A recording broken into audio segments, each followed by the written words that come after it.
و در ماه ژوئیه ملاقات‌های پر سر و صدایی به عمل آورد و کوشید تشنجاتی را که در اثر اعلام جرم احتمالی علیه اعضای حزب الله ممکن است به وجود آید آرام سازد.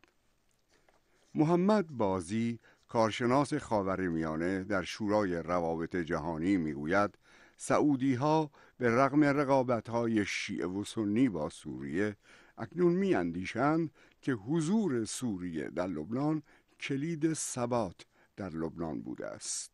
The Syrians are trying to send the same message to Washington and to the Obama administration that they need to be involved in Lebanon and heavily involved in Lebanon to keep it stable.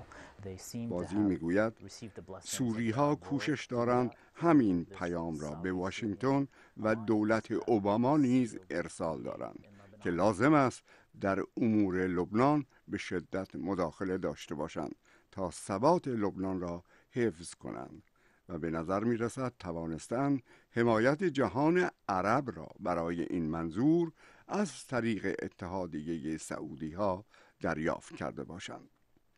بازی می گوید با توجه به احتمال بروز منازعه میان آقای حریری و حزب الله، سعودی ها و دیگران ترجیح می دهند سوری ها بار دیگر در مسند داوری لبنان قرار گیرند تا اینکه لبنان در غرقاب هرج و مرج کامل فرو رود.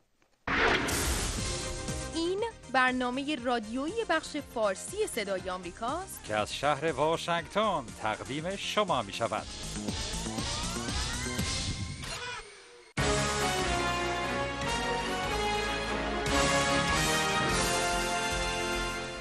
شنوندگان عزیز، اویگدور لیبرمن وزیر امور خارجه اسرائیل هشدار داده است که حزب وی با هر گونه تمدید تعلیق شهرک‌سازی در غزه مخالفت خواهد کرد. فلسطینیان نیز هشدار دادند اگر شهرک‌سازی در کرانه باختری از سر گرفته شود دست از مذاکره خواهند کشید. گزارشی از گیتا آریان از صدای آمریکا.